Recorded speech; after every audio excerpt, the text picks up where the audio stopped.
If your pictures are being rejected by stock photography websites and you don't sell enough, one of the main solutions is to focus on the editing. And I know they tell you to don't edit too much the pictures, but I can promise you I sell way more the photos I edited professionally. But you cannot overdo it because otherwise it's gonna be even worse. So in today's video I'm gonna show you all my hacks to make your photos stand out from the crowd and be sold probably more often. But first things first, if you didn't yet, subscribe to my channel if you enjoy photography, creativity, and some vlogs here and there, because I'm coming back to my travels finally, and I post videos every single week. So the first thing is to tell you my editing software.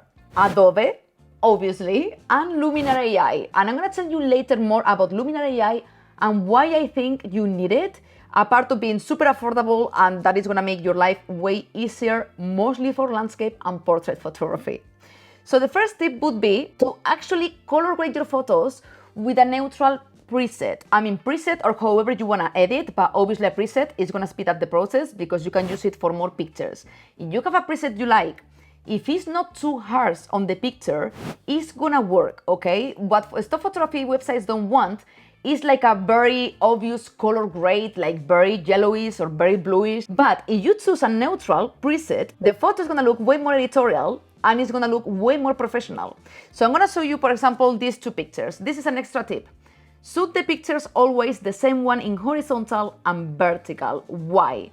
Because many companies, maybe they need a vertical picture for a post, a blog post, or an article, but some others, they may need horizontal. If you give them both possibilities, you are not missing out. So always when you shoot for a stock, shoot in both, the same picture in vertical and same picture in horizontal.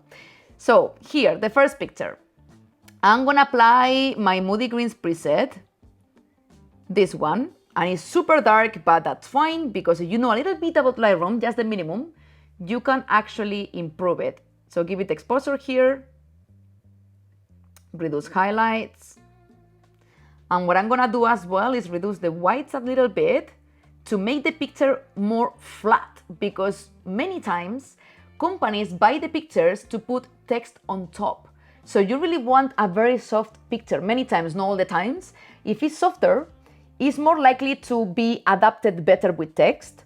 So I'm gonna show you here as well. This is too dark still. I'm gonna remove the vignette. It has a lot, this one. I'm gonna remove a little bit. There you go. And I'm gonna put more vibrance. And I know this preset, because I did it, I always reduce the yellows. But in this one, I want the yellow to pop out a little bit more. I think it looks very cool. Just like that. And now I wanna brighten myself. So I'm just gonna use mask. This is something you have to use, guys, because it's very useful when you don't want to touch the rest of the picture. There you go, a little bit of exposure. Like that. Now it's way better. And then you can play with the temperature of the preset, okay? You can make it look like very cold, like it is now, or a bit warmer, and I think I like it a bit warmer. Let's try how it looks. Yeah, look at this, it brings even more the grains, and this one is amazing. I think this one is a very good looking picture for a blog post about traveling, hiking, or whatever, you get my point. This is the before, and this is the after.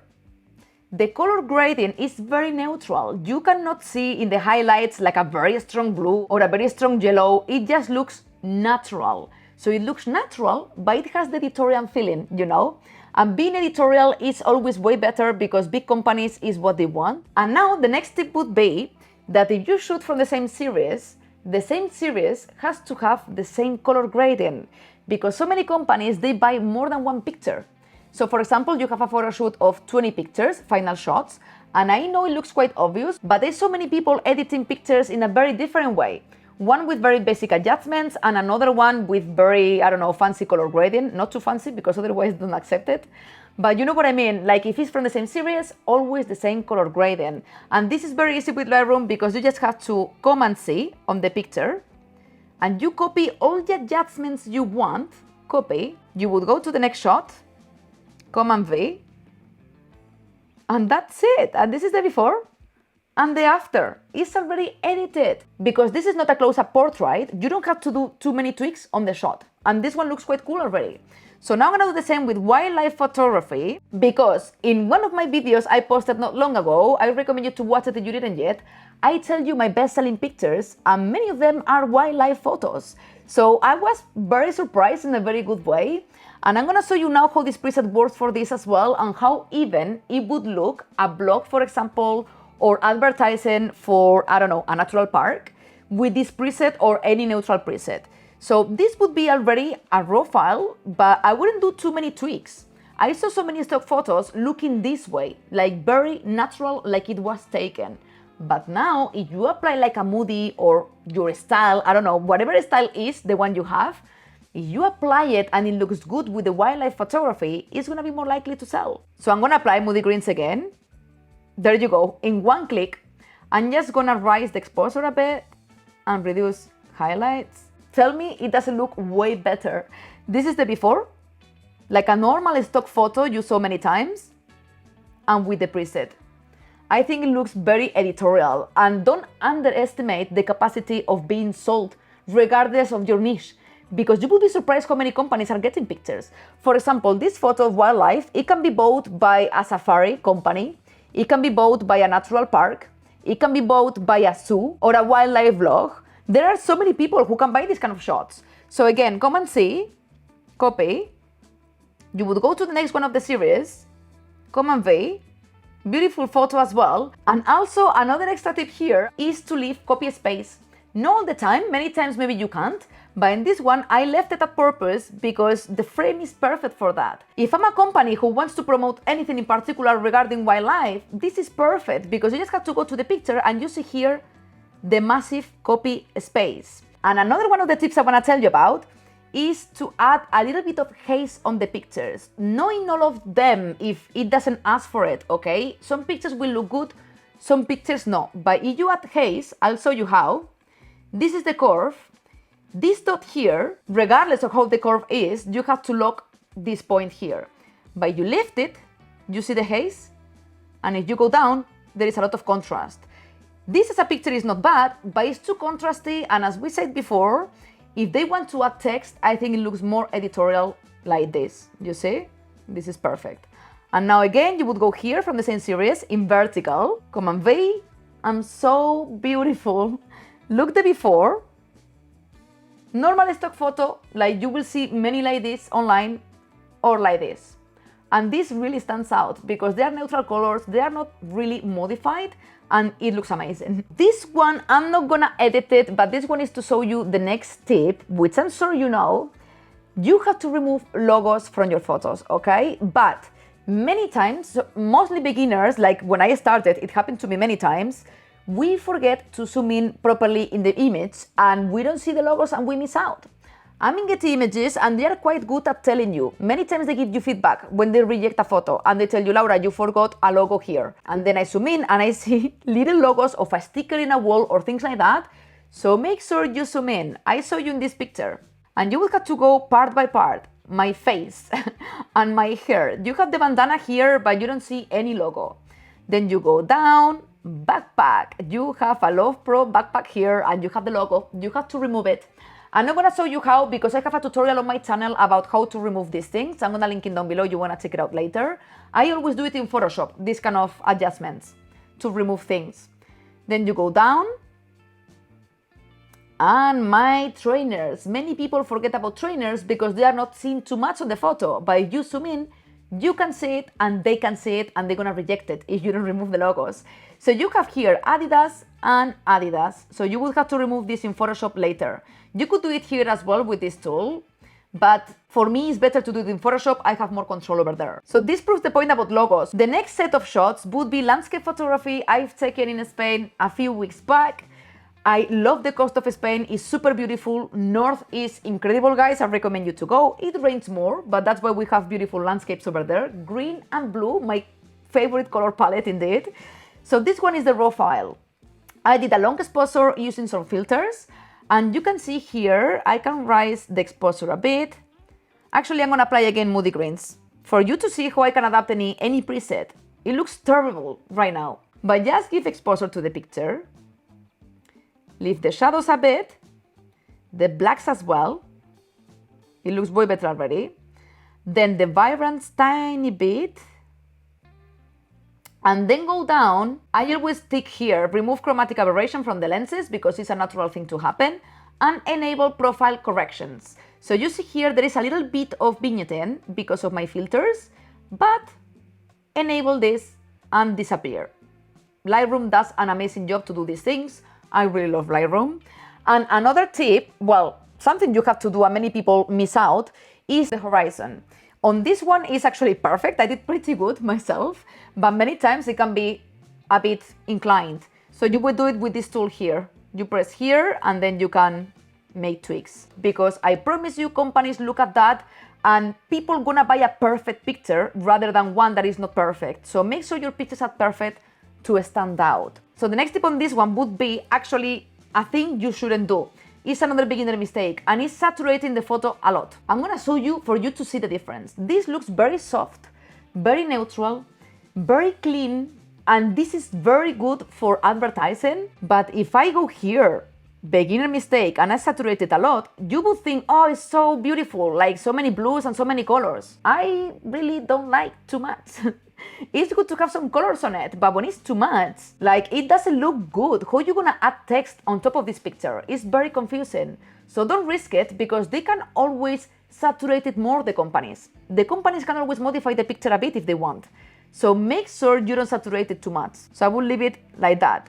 Another picture, this one you really have to fix the horizon. So this tool, fixing the horizon here, then the vignetting as well of the lens, I can see it there. Then I'm gonna apply Moody Greens preset, super moody, enable profile corrections, remove chromatic aberration. The horizon is not perfect yet. There you go. And I'm gonna give exposure to this one. And again, the mask, guys, I don't wanna give more light to the sky. So I'm gonna take the mask and I'm gonna give light to the main point of interest, which are these rocks, which are so beautiful. Tiny bit more, don't overdo it. Again, don't overdo anything I'm telling you, because if you overdo something, it doesn't look good. So gentle adjustments. Tiny bit more, there you go. And what you can do is add another mask here, linear gradient, in the top. So you can dehaze actually, so the clouds pop out more, you see this? And this is an amazing picture, guys, I love it. I did another long exposure using filters. It was quite dark already, but I had to shoot very slow. And this is the effect of the water. It's amazing, I love it. So another thing is to always zoom in and check there is no noise on the photo. Because so many of you guys are texting me, telling me that you are getting rejected because of noise and you don't feel like there is noise. So in this one, there is not noise. But just so you know, Lightroom has an amazing tool for noise reduction, which is this one here. There you go, noise reduction. It has 10 applied to luminance. As you can see, there is nothing. But you can always apply a tiny bit more. I don't overdo it again because otherwise it's gonna be too flat. But just so you know, with noise reduction, you can do a pretty good job. And now we're gonna go for the portraits. The portraits, this is very important because I see many people uploading portraits without editing the skin or the teeth. They must be white, okay? No fake white, but you must whiten the teeth because otherwise that company not gonna want that picture. So they always tell you to edit the portraits natural. So I'll show you how. I sell my self-portraits in a studio as well online. So this one is one of the shots I did, and you're gonna see my skin is awful because unfortunately with the flash, you can see all the defects on my skin. And my camera has an amazing resolution, the 5D Mark IV. And you will see here, wow, it's awful. So many pores and defects. And obviously it looks even worse than it is, I promise, because of the lighting. But that's fine, because that's why we have LUMINAR AI. So this is how I use it. First, I would color grade this. I also color grade my portraits for stock photography.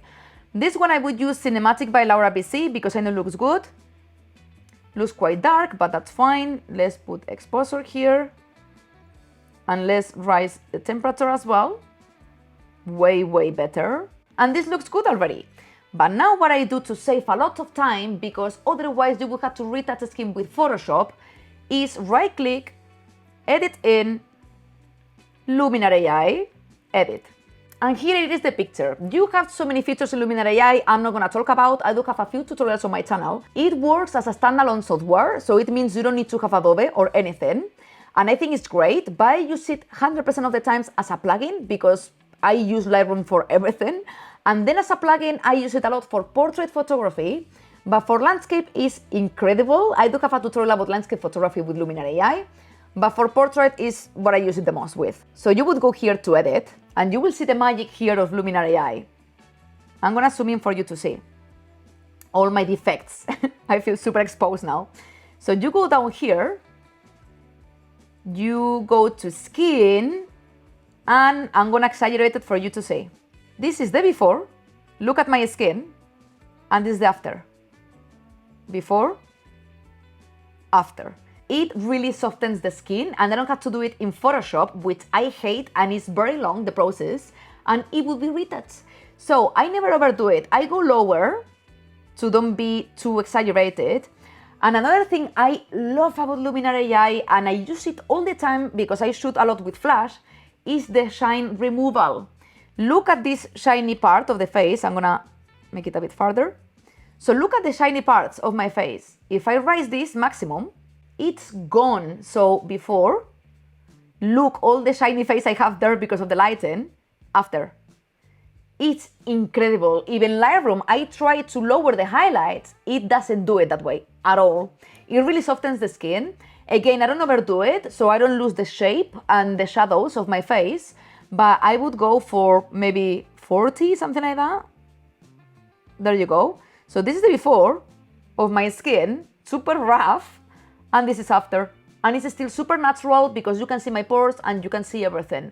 And then after that, I would press apply. The next step I would do is to open it in Photoshop and remove the blemishes and obvious spots I need to remove. Like natural stuff I don't remove, like beauty spots or maybe even scars. Sometimes I don't even remove that because they want real people. So for faces you have to be careful, always be gentle because they don't want like real models or things like that. But LUMINAR AI saved me tons of time.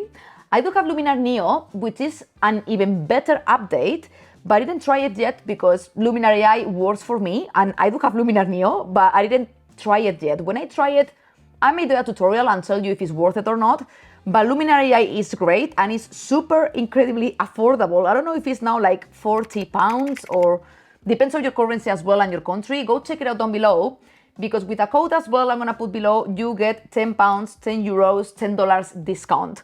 And then you own it forever and it's non-subscription. So you wanna have it, is super affordable. I'm gonna link it below. These hacks are gonna help you a lot to sell more in stock photography websites because as you can see, they look more professional. And when the presets you are using are neutral or the tweaks you are doing are neutral, you can even create a preset yourself for stock photography like I did. And then you create one for yourself that works and you stick to it.